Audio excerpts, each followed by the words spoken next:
Hey, I'm Amanda from Trifecta Fitness. We're proud to be Clarksville's new Get Fit headquarters. Trifecta Fitness is a state-of-the-art spin and strength training studio. Our spin studio is truly one of a kind in this area, complete with 20 state-of-the-art live fitness bikes and an incredible sound system. Our strength training is done in small groups of 6 or fewer, and all of our strength and spin classes are scalable for every level of experience. Come see us in the heart of Clarksville, just behind MAPCO at the corner of Old Trenton Road and Wilma Rudolph Boulevard. Call us for more info at 931-542-6265 or download our Trifecta Fitness app for a full list of upcoming classes.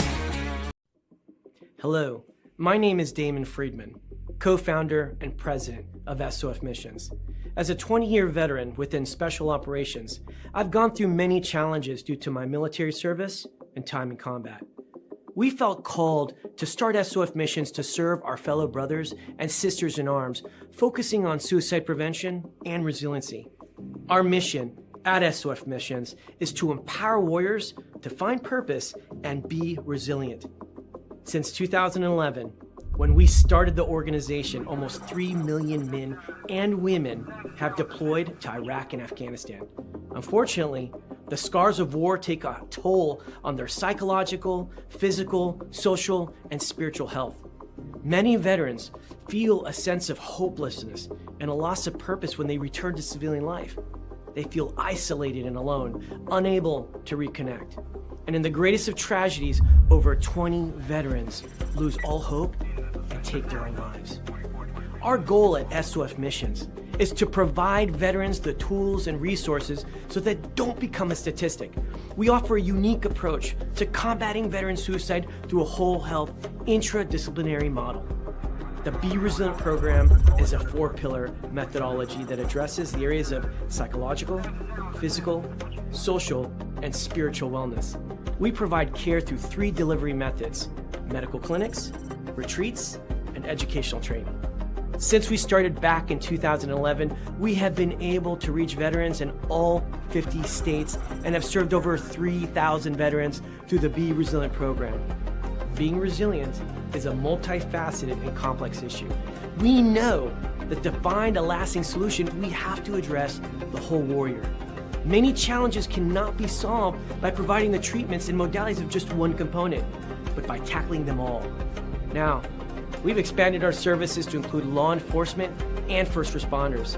Together, we can make a lasting impact in the lives of warriors across the nation. To learn more, visit our website at sofmissions.org.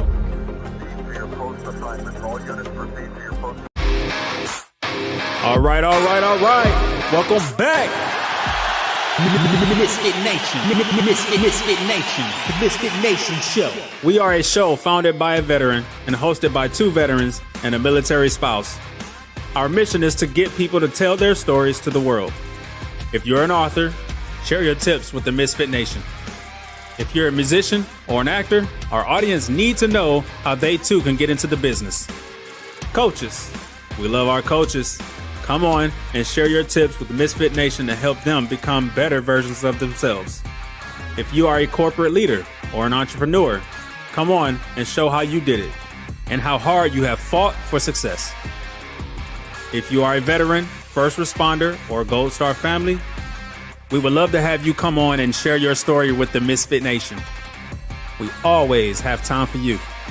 If you're feeling down, alone, or starting to see the darkness, stop. Think about those who are around you. You are not alone. You will be missed. If you feel like your problems will be a burden to those in your inner circle or feel embarrassed, dial 988. If you are a veteran, take option 1. We need you to keep pushing forward. Don't make a permanent solution to a temporary problem. If you are a new listener, welcome to the MisFitNation show. Be sure to subscribe to our show on your favorite podcast app.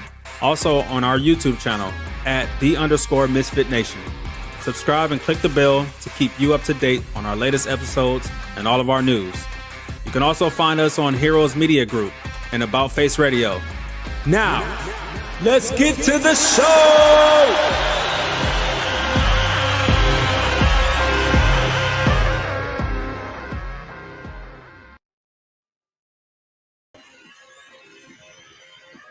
All right. Welcome back to the Misfit Nation show, your Thursday after dinner edition. I know you guys have other places you can be tonight, but tonight you chose to be with us, and we're glad you're here. We have a good one tonight. Those of you in the path of these storms that are going through basically the whole center of the United States and to the east, we hope you stay safe and stay with your loved ones tonight, and heed the warnings of the weather professionals out there. And tonight we also remember Deputy Sheriff William May from Walton County Sheriff's Office in Florida, and to watch Wednesday, April 2nd, 2025. Let's keep his friends, his family, his brothers that on the force in your thoughts and prayers as they go through this tough time. Tonight we have a real good one. He's a special forces officer, retired special forces officer with 10 years as a Ranger and Special Forces NCO. He's written 2 books, one on the reactivation of the 1st Ranger Bat in 1974 to 1997, and one on his time in Special Forces. So without further ado, let's welcome Mr. Chris Brewer to the Misfit Nation. Welcome, Chris. Glad to be here. It's awesome to have you here, Chris. Now, I just gave 2 sentences about you, really. If you don't mind, tell the Misfit Nation a little bit more about you from as far back as you want to go to how we got here.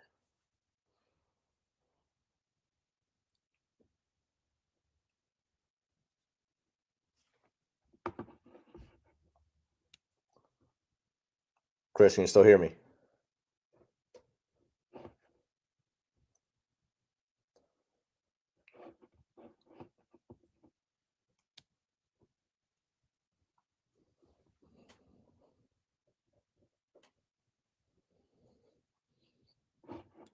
Chris, you there, Chris?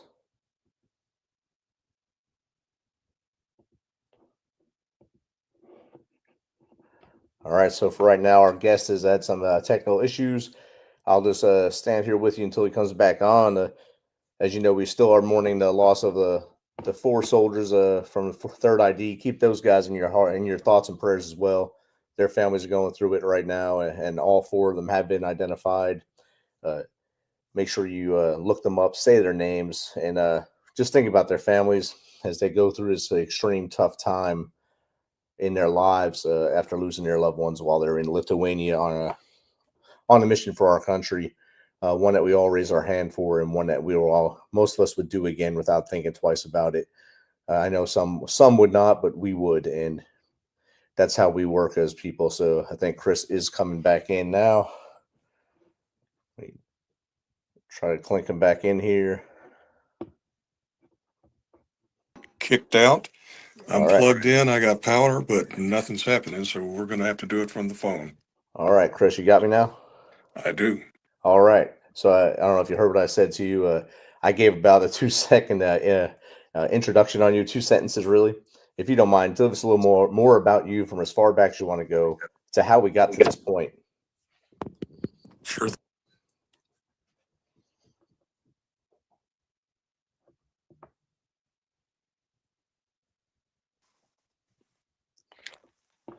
Technical difficulties, folks. Bear with me. All right. We're going to go handheld, and we'll just try to do it that way. All right. Let's rock it out. So, well, having missed what you said earlier, just for the general information, spent 24 years in the military. Started out as a medic in 20th Special Forces Group, but I was just a PFC 91 Bravo. Hadn't even been to the Q course, hadn't even been to jump school yet. And Ranger Battalion cranked up, and I was going to college, and being a young and dumb at 19 years old, I caught the bug and wanted to go out and be a Ranger, and even volunteered to go through the 11 Bravo course so I could show up as infantry. So did 3 years of that from 74 to 77. The first book is Old Scroll Ranger. That's basically what we went through, some of the stories that we'd all tell over a beer during the first 3 years when we got together and everyone's trying to figure out what the heck we're going to do with the Ranger Battalion. And we all would tell those stories, and at the 50th anniversary, we got to talking about it here recently, and everybody says, hey, you need to write those down so we don't all forget them. We're all getting old and moving on. So I did. That's what the first book's about. Second book really came from probably 10 years ago, well after I had retired. Uh, I spent a lot of time in Afghanistan as a contractor, a lot of times in the Middle East as a contractor, and married a wonderful woman from Uzbekistan and went to Uzbekistan for 2 years to get to know her family and get to know the country. Didn't have a lot to do while I was there, so I started writing down stories and took those down and took them over to the Department of Defense pre-publication review folks and asked for their blessing. Could I actually talk about this stuff? And they've struggled with that for about 6 or 8 months. Surprised me and came back and let most of it go. So, In the Shadows Between the Wars is book number 2. And what I tried to do with that one is from when I was thinking about wanting to be SF, some experiences with SF before I was qualified. There's a good bit in there on the Q course. I went through when they were first started selection and assessment, and they were experimenting with that. That was a lot of fun, as you might imagine. And then I did some missions with 7th Group down in Colombia when Escobar was active. There was a lot of that was classified, top secret at the time. Did some more missions in Panama after the invasion, also classified. Um, a lot of things happened down there nobody really knows about that are in the book. And wound up toward the end, I went out to Okinawa. I was a commander of Charlie 1-1 twice. I was a commander of an ODA in Charlie 1-1. And we talk about the missions that that particular unit does that we really were never allowed to talk about before this. But DOD said we can let it out. So that's in the book too. Well, it's good of them to let it out, because history needs to be heard, and your stories might be the stories that help the next generations move faster through both Ranger and the Special Forces world. So I think all those guys and that are in those positions now are able to read these books would probably be happy that you were able to get them out. Second book, that was really the intent because it kind of touches. There used to be 5 missions that SF performs. A lot of folks don't realize. And we kind of touch on each one of those, but they all blend one into the other. And you'll see that as we go through some of the things that happen. There's 2 missions that, one of which I was part of the helping to get started. I can't really talk about those, so you won't see them in the book. But the old ones are there, and there's a lot of lessons learned. And in the Shadows, Between the Wars, Becoming a Special Forces Operator, that comes out fully on April 15th, correct? That's correct. And both links are in the chat right now. So if you guys want to bookmark that one or pre-order, get in there and pre-order that so you can have it, be the first one to have it.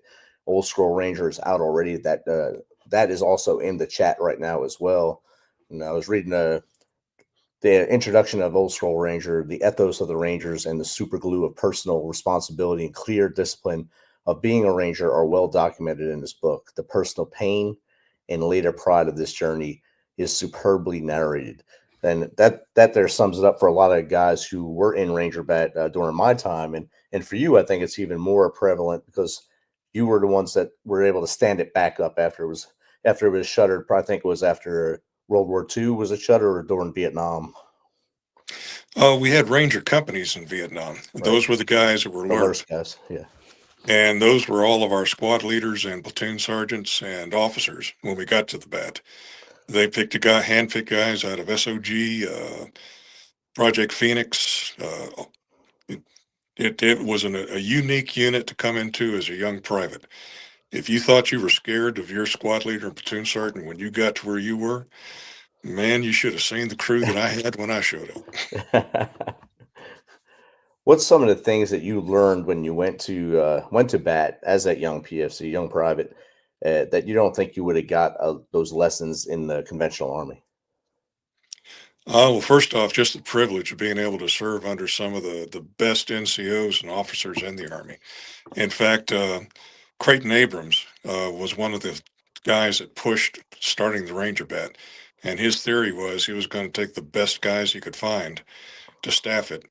They were going to stay together for about, after the first 2 years, he wanted them to go out Army-wide and raise the standards of the whole United States Army. He was going to use that as the model to bring everything back up, because the Army was kind of in a bad place right after Vietnam. We had all kinds of issues. And that's had the fortune or misfortune, however you choose to look at it, to be there as a private while they were experimenting. And there was a lot of experimenting. Uh, let's try this and see if it works. No, people died. Let's not do that again. Let's try something different. But they found the limits of what you could go to. And how much of the stuff that you went through is still incorporated now in what they call RASP and such? RASP came out of what we went through because we found after the first year, we started to get people coming in as an enlistment option, new privates, and we started to get NCOs coming in. And a lot of them didn't even last one day, not even 48 hours. We literally went through 3,000 men in that second year to maintain a 600-man battalion. And they didn't start it up until after I had left, but they were already discussing that, we really need a selection assessment because it's just too hard on the unit, especially when you have platoon leaders and even company commanders coming in that just could not keep up, and they would come and go. I think now thanks to that, they weed out a lot of people pretty much at the get-go. I think it's a 48 or 52% drop rate during RASP now before they get into the units. And Ranger School, of course, is about a 52% drop rate as well. So you get the best of the best into the 3 bats plus the training bats as well. Yeah, and it's a lot fairer to the guys that are coming in too, because you get a good taste of what you're getting into before you're out there. And the battalions right now, they stay very active. Yes. They are definitely on the go now. And if you see them home for too long, you think something's wrong. Yeah, they've got some great young men. They've got incredible equipment. They've got the best of the best that the Army can provide for them, but they need it for what they ask of them. Definitely, they are, what lack of better terms, the tip of the spear. So it's good to have them there. And I got to fight near them in Iraq, Afghanistan. I didn't see them much. See more SF guys in Afghanistan than I did Rangers. I think Rangers were south of me when I was in the north, and north of me when I was in the south. So. Yeah, there was a regimental sergeant major a few years back that had a quote that really says it all. And he said, when the SEALs get in trouble, they call the Rangers. When Delta gets in trouble, they call the Rangers. When the Rangers get in trouble, they call more Rangers. Just pile them in there. Yeah, they are definitely. I guess the world police is when I was growing up, Cold War, we were always called the world police, the United States, and they are like the world police. They're sent into that hot spot first almost every time. They're in that hot spot first. Panama, Grenada, just to name 2 of them, and of course, Desert Storm, Desert Shield Storm, Somalia, just to rattle off some of the older ones for those listening, and then of course the global war on terror. They've been everywhere during this time. Yeah, that was one of the things that we started back in '74. Was one of the first missions that they had us trained toward was airfield seizure. And you'll have a lot of people that will try to tell you that there's no place for airborne these days. It's defunct. It'll never happen again. But there have been airborne combat assaults in every conflict that we have been involved in since World War II when they first started. And that includes Vietnam, Iraq, and Afghanistan, and Panama, and Grenada. And it still remains, if you have a problem where you absolutely have to get somebody on the ground in force 1,000 miles away, that is the only way that you can do it, is fixed wing aircraft conducting airborne operations to seize that airhead and start bringing planes in. It's just like say UPS or FedEx, when you absolutely definitely need to have something there overnight or within that 18-hour window.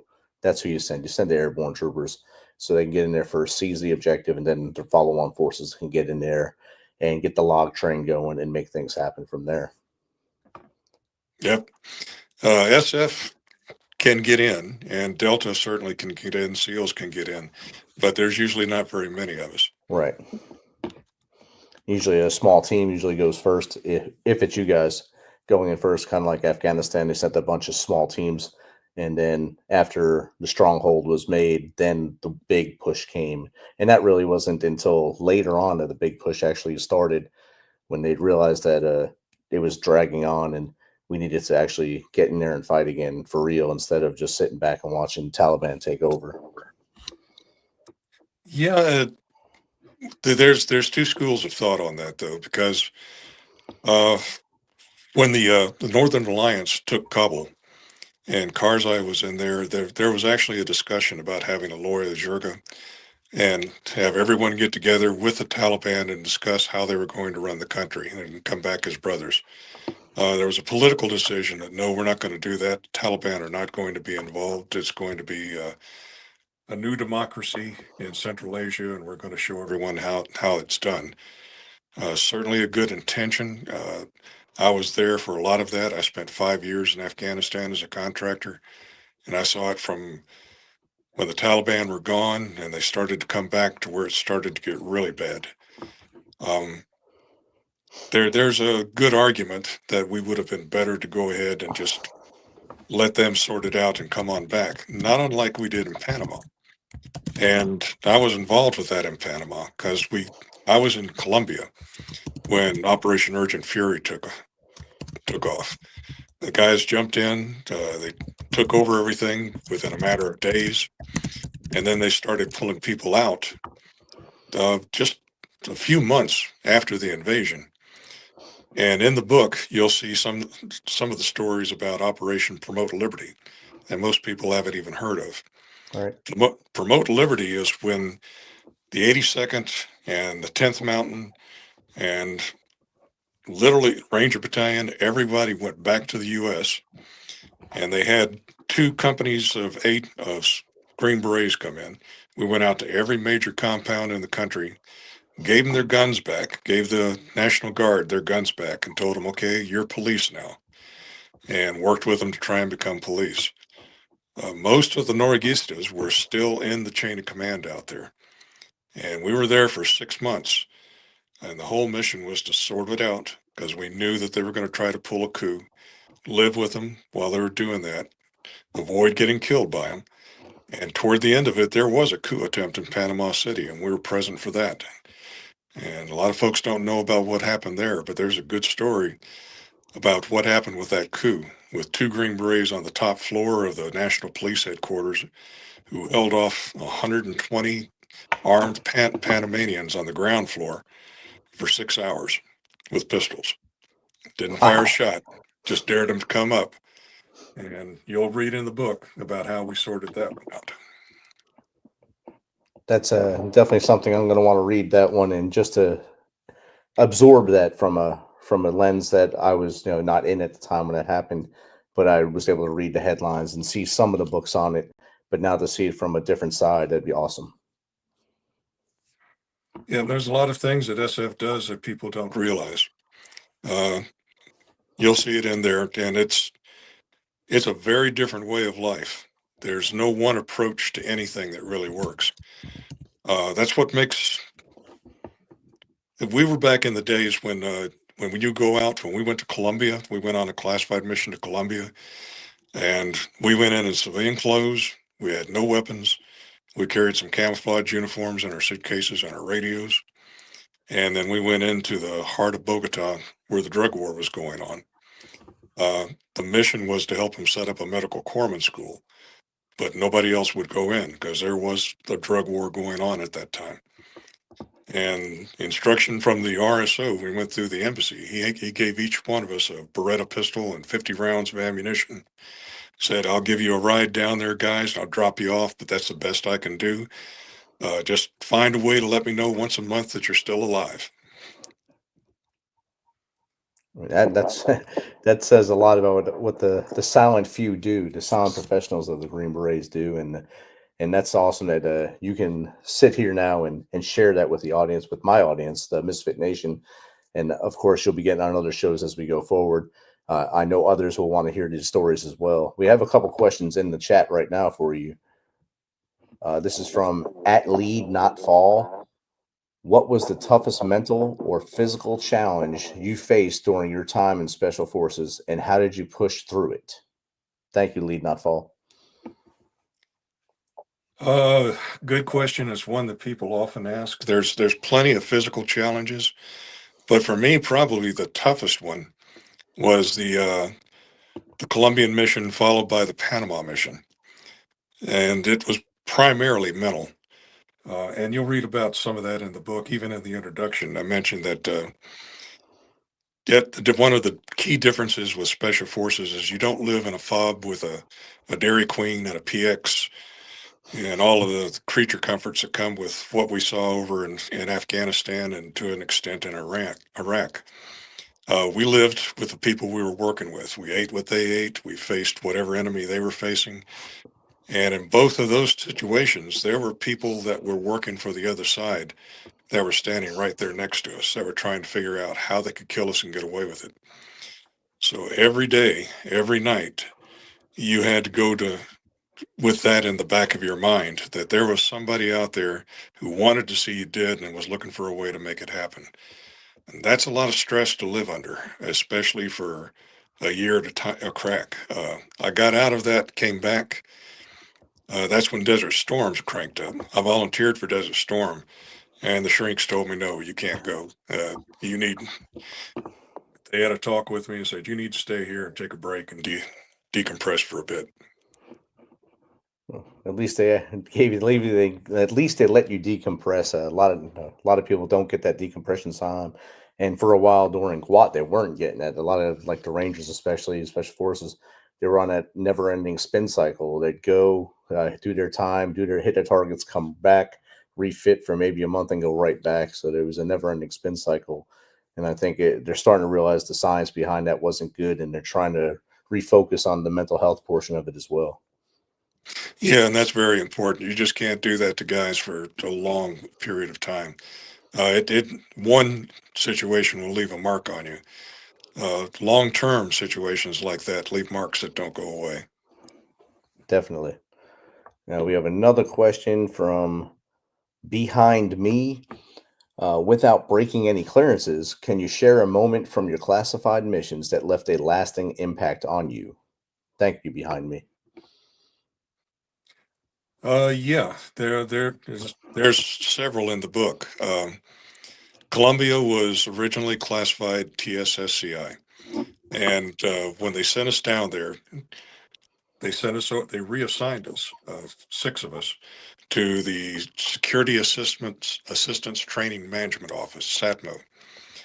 And we were actually assigned to SATMO. SATMO at that time provided support branch personnel who would go out and do training in either civil affairs or medical was a big part of it, logistics. But they couldn't send any of those folks to where they wanted us to go. Well, we stayed at the logistics compound in South Bogota, 15 blocks below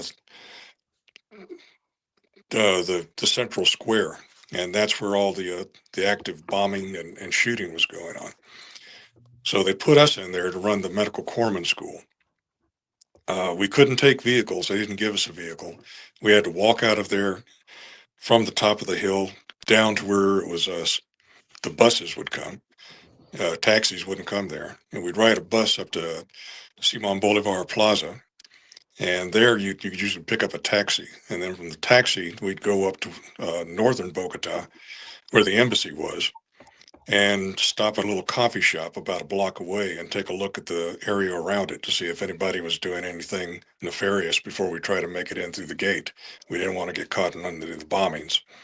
And over a period of time, we learned how to get around. And basically, we just tip really well at any restaurant we went into.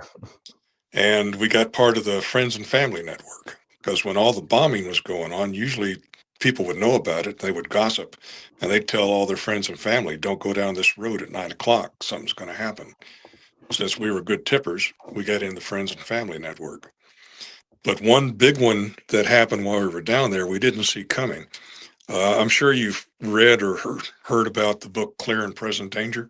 Yes. Tom Clancy. I, that came out when I was flying down there to go out on that mission down in Miami. I bought it in the Miami airport and read it and got a chuckle. Said, "Well, this is never really going to happen." While we were there, we got a phone call from the mill group and asked us to come up and fly out to a little place called Germanolano Airport in Palenquero, and that's in the valley in between Medellin and Bogota. And there was a U.S. Air Force unit that was down there, and they had set up a radar, and they were picking up the drug uh, planes that were flying out of that valley and handing them off to Colombian Air Force jets and to U.S. Air Force jets that were splashing them going up toward Miami and into the States. Now, top secret SCI, nobody can know about that because President George Herbert Bush had told everybody we weren't going to have any kind of active combat involvement. And they weren't combat troops, they were supporting. They weren't the shooters. But Escobar definitely knew that radar was down there. And he gave him a phone call and said, if you don't knock it off, I'm going to come in there, I'm going to blow it up, and I'm going to kill all the gringos you got on the base. And they had figured out that Escobar had already penetrated the security force. So they asked us to go down and see what we could do. Me and my senior medic got flown down there, and we spent 3 days there, assessed what was going on, found out a few things, set up some things, and on the night he was going to attack, we were on top of the hill. Not a round was fired, but we saw them come walking up the road, and we convinced them in a friendly manner to turn around and go back home. So you'll see that's in the book too. There's a lot more in there that's classified. There's some plainclothes missions in Asia. And all that you'll read in the book is declassified now, but it was very classified for a long time. And I hope that satisfied the question behind me. I think that was a great answer, and a lot of information was shared right there. A lot of it's can link to historical items that you see on Netflix now, like Chasing Pablo and all that stuff that is on there constantly. And people really dive into that stuff. They love the Pablo Escobar stories. They romanticize over that, and then his counterparts to the south, the other brothers, the Ochoa brothers, and of course now Chapo. They romanticize those things now. How do you feel about them romanticizing how much those guys were doing down there? That's going to happen, and Escobar was pretty good at doing that himself. Escobar built schools and hospitals. He spread a lot of money around in the local communities. He even got himself elected to the Colombian legislature. Yep. And he was a congressman in their legislature while he was in their jail. You don't see that too often. But there's one thing. I've watched that Netflix show that you mentioned. Talked about when Pablo blew up the Avianca airliner. Yeah. In that show, they said that he was trying to get one of the presidential candidates. What they told us when we were there, things that were the Colombian army wasn't really getting active against Escobar when we first came in. Escobar was doing the bombing and shooting to try and intimidate the government into not taking action against him. But they were making a decision that it had to be done, and they were going to go ahead and making plans to move forward. But the senior officers had all of their families living in North Bogota, and they made a conscious decision. They were going to get everybody out. They were going to fly them off to Spain to where they would be safe. So they got all of them on that Avianca airliner to go to safety. And when it took off from the ground, they blew it out of the sky. That was the turning point right there. And the next week, we started getting phone calls from the Colombians to come down and back them up and give them help, because they started knocking doors down all over the city. There were some very upset people. Oh, I bet they were upset at that. Yes. We have another question in the chat right now. It is from @Verizon Wave. Having served across different eras, How do you think special operations training and operations have changed over the years? Good question. One of the things that was about when I was serving is we didn't have cell phones. They didn't exist yet. We didn't have laptop computers. They didn't exist yet. There was no internet yet in the 70s. And really not even in the 80s. It wasn't until the late 80s, early 90s that all of that started to come out. We certainly didn't have it where we were. It was landline telephones. And we carried great big 74 Bravo radios, weighed about 30 pounds. High frequency, you had to set up antennas in a certain way and send your combo back to the rear. And we had a 74 Bravo with us. But once we went in, we were in, and there was nobody coming to help. No one knew what was going on. We'd check in once a month and give them an update, what we had seen, and they would give us instructions, and then we'd go back out again. So these days, you got the guys that are going clearing rooms with the helmet cam, and they got the headphones on, and they got somebody 1,000 miles away that may be shouting instructions to them and turn left instead of right. There's very little the guys can do today that they don't have somebody looking over their shoulder. So I guess that would be the big difference, is when we went out, it was up to us, and more than once, the mission we were sent on turned out to either not be feasible or it needed to be changed, and we had to make the decision on the spot. When we went to Palenquero, that was at the Equestra Mill Group. That did not come down from SF Command. In fact, after Palenquero, the mill group was really happy. They submitted us all for awards. And the word came back down through our chain of command at SF Command that they weren't there and that didn't happen and that was not authorized. So that's the significant difference. That's a huge difference, yes. And when Quat started, President George W. Bush said this will be mostly a clandestine war and you won't know what's going on. That was his first words when he said that the attacks were going to start. But we knew what was going on with the Freedom of Information Act, and the freedom of the press let them understand and know almost everything that everyone was doing to a point. There was things that special operations were doing that no one knew or knows to this day, which is still good. Yeah, and that's the way it should be. When I put the book into DoD pre-pub review, like I said, they took about almost 8 months. It went up and down the chain. It went to USSOCOM. It went to Southcom. It went to PACOM. It went to the State Department. State Department had a piece of that too. Came back and they disagreed with one another as to what could be declassified. So it had to go back out again. And at the end of it, they all came to agreement. And what surprised me was there's some things I put in there I really didn't think they were going to let me talk about just to see what they would say. And I had to double wrap it and send it up and treat it as classified. But at the end of it, everything came back except for just a few phrases, and I had to change an acronym or two. And that's not bad for a full book. Change an acronym or two or a few phrases. That's a pretty good deal. Yeah, but that was largely, I think, because they decided to go ahead and let some of those things out of the bag. That there just really wasn't any reason to keep it under wraps any longer. And you see that after a period of time. I mean, the Studies and Observations Group, SOG, out of Vietnam, those were "Don't you ever talk about this," and they've got their own Facebook page now. Yeah.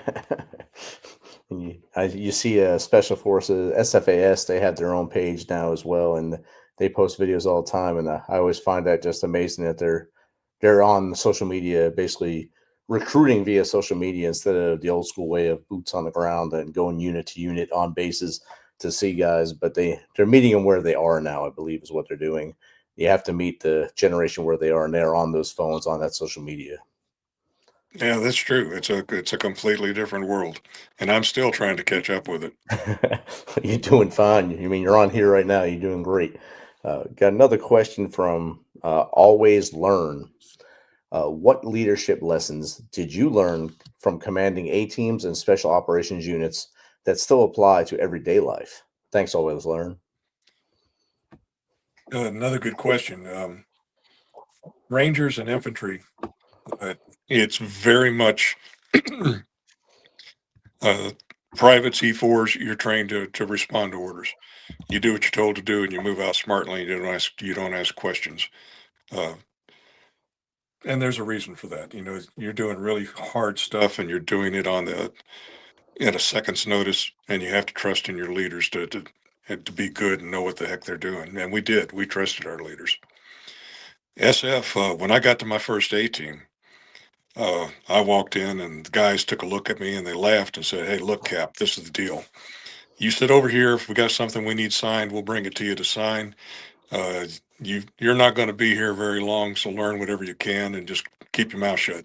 If we need anything from you, we'll tell you." And that kind of looked at it. You have to understand what it was like at that time, because at that time, officers were coming in and SF was just becoming a branch, and they needed SF officers for everything. All these new headquarters they were doing, they were putting them in ROTC, they were putting them in recruiting, and they didn't have enough SF officers. So guys were coming out of the Q course and they were getting an A team for 6 months. And then they were stamped branch qualified and away they would go. The teams were getting 6 month missions. So you had in my team, the guy that was there before me, not my team, but the next one over, he came to his team. They were deployed to Honduras. So he went to Halo school. While he was in Halo school, teammate came back, got another mission, redeployed. Then he went back. They wouldn't let him go because that was one of those closed loop classified things. No one knew was going in. And after 3 months expired, he was stamped branch qualified and moved to a staff slot, never to come back to an A team. Oh, wow. And never met the team that he was in command of. So I was fortunate.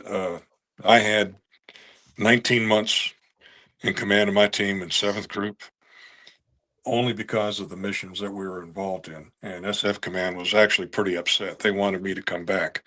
But Promote Liberty, we were neck deep in stuff down there. And the theater commander wouldn't let him pull me out. So we stayed through that. But one thing I learned in SF is you've got incredibly smart guys. Most of the guys that you'll find on an A team, a sergeant on an A team, is easily as well qualified or better than any infantry captain that you're going to find running around in the regular Army. In fact, the team I had in Okinawa, I had 2 guys with master degrees and one who had a doctorate. Wow. So you That's learn awesome. you have to learn what you can do, and most of what you're doing is to get the guys what they need to do the job. And when you run into those decisions that need to be made that were not anticipated and you can't consult with the chain of command, and it's make a decision because one has to be made and you'll be accountable. You're the guy that makes it, and if it goes good, then you give credit to the team, and if it goes bad, you take responsibility and you're the one who goes to jail. All right. Awesome answer. One more question in the chat. This is from El Gordo 45. What inspired you to write your books, and what do you hope readers take away from your experiences? Old Squirrel Ranger really was just the old stories we tell over a beer, and it's for the 50th anniversary.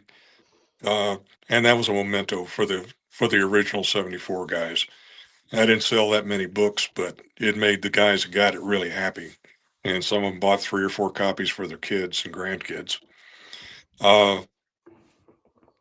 In the shadows between the wars, put more thought into that, and really tried to do that to give you a sample of what it's like when you're getting ready to go to SF, when you're going through the Q course, what you got to do there to get through it, and what the missions really look like on the ground.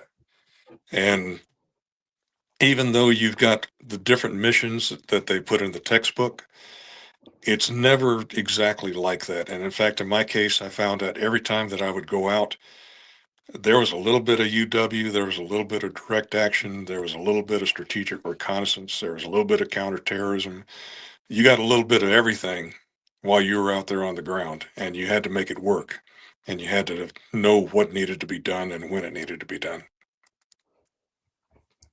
Definitely. And I was going to ask you when you wrote Old School Ranger and then In the Shadows Between the Wars, becoming a Special Forces operator. Did you have any lost relationships from before that kind of came back together after you wrote them? For the Rangers, there's a lady lives up in Michigan or Minnesota, uh, named Sherry, and she had made friends with some of the old World War II Rangers and met her on Facebook on one of the Ranger pages. And she wanted to get a Ranger reunion because there weren't any of the old World War II guys left, and she wanted to reach out to the Ranger Battalion guys. So I worked with Sherry to help get that started. And we started doing the get-togethers, and that's where we really got united. The first one was about our, well, I guess, the 40th year after the 74 was when we first got back together, and all of us have stayed in touch with one another ever since that time. For SF, most of the guys that I knew from 7th Group, I've I've lost touch with. There's still a few that I know that are out there. The first group guys, I go to those reunions, and I still know several of them. Uh, and you'll read about some of the first group guys in the book too. One of my favorites was one of my team sergeants that the sergeant major absolutely hated. His hair was too long, his mustache was too long, he had too many tattoos, and he was a renegade, and he's never going to make it anywhere in this man's army. Last time I saw him, he was a group sergeant major. Of course. That's exactly how it happens. Mhm. So Chris, this has been an awesome chat with you about your journey, about, of course, the two books, Old School Ranger and In the Shadows Between the Wars, becoming a Special Forces operator. What's the best way for the audience to get in contact with you? Probably Facebook would be the simplest way, and I'm also on LinkedIn. If you want to drop a message there or go on and leave something for it, I'll try to respond to it. Or I have Chris's LinkedIn is going across the bottom. I've also dropped it in the chat earlier along with his Facebook. Don't forget to get Old School Ranger and In the Shadows Between the Wars, becoming a Special Forces operator. Both those links are in the chat as well. Chris, what we usually ask our guests as we start to wind down here is, what's 3 things that you think the audience can start doing tomorrow to make them better humans?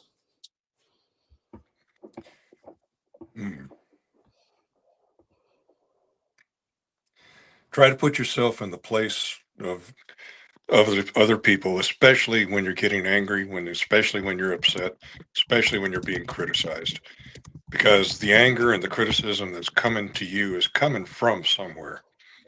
And if it's just pettiness and spite, that's one thing. But if there's something that you may have done to contribute to it, that's something that you can control. And de-escalation is a vastly misunderstood and underutilized skill. Work on the de-escalation. We'll learn how to get folks to cooperate with you, and try to put yourself in their shoes. Be a big one on the first. Second one is be happy with what you got.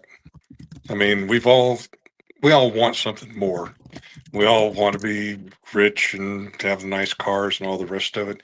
But just take a moment to sit down and smell the flowers and look around, listen to the birds, and realize what you've got right now.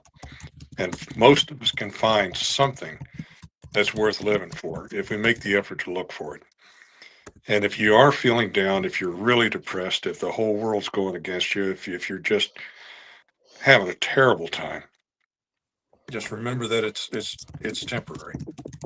Bad times come and go, good times come and go. And like they say, if you're going through hell, keep on going. It'll pass. And there's people who want to help you, that will help you if you let them. And you can help yourself if you can accept that It's tough right now, but I'll get through this, and there'll be a better day tomorrow. Outstanding. Those are three great things, Chris. Thank you for sharing that with us tonight, and thank you for reaching out and hanging out with us and being flexible to move from June to now to tonight. Only, I think, a 2-day notice I gave you to come on tonight, and you are more than willing to jump in. This has been a great conversation. I've learned a lot, and I think the audience definitely learned a lot, as you could tell by the questions. So, Chris, thank you for coming on tonight. Hey, thank you for having me. I enjoyed it. This is a great conversation. Remember, if you want to get those books, Old Scroll Ranger, In the Shadows Between the Wars, Becoming a Special Forces Operator, those links are in the chat right now, and they'll be there forever. Misfit Nation, thank you for hanging out again tonight on this Thursday. Again, if you're in the storm's path tonight, seek shelter when you're told to, and take care of those around you.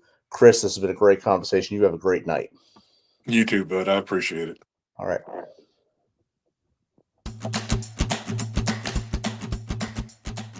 This message is from the U.S. Department of Veterans Affairs. Did you serve in the military? If so, you can obtain a free lifetime pass to more than 2,000 federal recreation sites. These sites are located across more than 400 million acres of public lands, including national parks, wildlife refuges, and forests. The lands host activities to fit any lifestyle: hiking, biking, fishing, camping, and much more. Gold Star families are also eligible for these free lifetime passes. Plus, they cover entrance fees for a driver and all passengers in a car, or up to 3 additional adults at sites that charge per person. Obtaining one is easy. Just go to the National Park Service website, nps.gov, or the National Park Service app.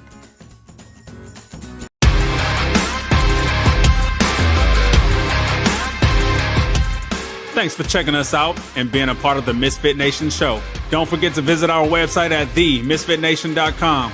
That's themisfitnation.com. Check out all our past episodes and get some of the great Misfit Nation gear for you and your family. As always, be humble, stay hungry, and keep hustling, because we are Misfit Nation.